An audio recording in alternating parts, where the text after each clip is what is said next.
this is Derek from Pacific Coast Auto, and this is another video on fraud, and this will be part 6 in our, up until now, 5-part series, but now 6-part series on fraud in buying a car from Japan. And if you haven't watched the first 5 parts, they are very, very important, and some of them, especially number 5, and some of the other ones, are quite common ways that people steal money from you, or exporters here in Japan steal money from you. This number 6 is one that I just kind of found out, or just realized now, could be and probably is a problem. And what this is auction sheet changes at the auction. So let me just explain this a little bit. When you buy cars from Japan at the auction, you get this report sheet that comes from the auction, and half of it is written by the seller, and half of it is written by the auction. And so the auction sheets are typically good source of information for the auctions. They have some problems here and there where something's not reported properly. Whatever, that's the way business goes. There's always human error or something. That's not the problem here. What the problem is sometimes these auction sheets have changes made to them before the auction time. And in particular, these changes fall into 2 main categories, but could be other things as well. And the 2 main categories for them are, pardon me, I'm picking up a little bit of the radio there. The 2 main categories where auction sheets are changed is when there is, number 1, the car has been found to be in an accident, even though it wasn't posted on the auction sheet. And 2, the mileage was found to be wrong, even though it wasn't posted on the auction sheet.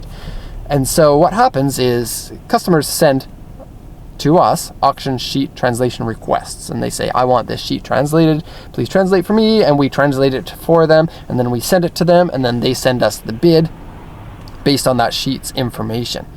But very typically, if this sheet changes, which isn't a very common thing to happen, but it happens at least, well, for us, in the amount of sheets that we translated, it happens about 2 times a week or so. And the auction is typically the party that finds out about this. So after the car is inspected and before the actual auction time, the auction will check back the history of that car. They'll check previous auctions to see if it's gone through before. And if the car has gone through before, and for example, that auction showed it was an R-grade or an accident repaired car, or had unknown mileage at that time, they know that that is still the truth now, and they upgrade that on the sheet. And when there's an upgrade, anyone who already has a bid in will have their car canceled from bidding. And then if you want to rebid, you get notified of that, and then you can rebid. Now, this can cause a little bit of problems for us because the notification sometimes doesn't come with enough time to notify the customer of any change, and we as a default have to cancel that car for the seller. And this is really sad because some sellers might want to continue the bid and we just don't have a chance. Now, usually we do have a chance to to notify the customer, and then they say, no, I want to cancel most of the time, because if you're bidding on a car and the car has unknown mileage and you thought that you knew the mileage on the car, there's a good chance that you're not going to want that car anymore. And the same to a lesser extent happens to cars that have been in an accident. And so it is kind of a big deal. And where the fraud lies in this is that, from my point of view, we're going to make far fewer sales if we tell the customer this car had a change to the sheet. Because if a car is canceled or has a change in the auction sheet, that's going to lower the amount of bids. There's going to be fewer people that know the actual condition of that car beforehand, so your bids might drop by about 50%. The condition of the car has gone down too, and so the value of the car will go down. But some of these exporters, and this is what they do, they don't tell their customers that there's a change in the auction sheet, and then continue with the bid for what the customer thinks is a higher valued product. This means that some people are bidding on cars thinking that their car might have, say, 70,000 kilometers, but in actuality it has unknown mileage. This could change the value of the car by several $1,000s depending on the type of car that it is. But the exporters are a little bit sneaky here because there almost is no way to tell unless you're a really diligent customer.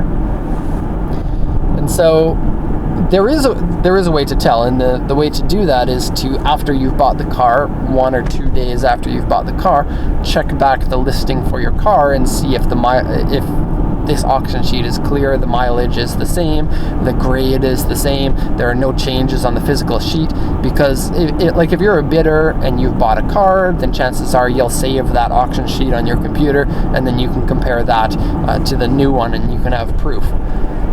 This is a way that you can be really sad, and unfortunately most customers wouldn't even know, because it's kind of hard to tell if a car has been in an accident if you don't have experience with that. And mileage on a car can certainly be something that's difficult to tell.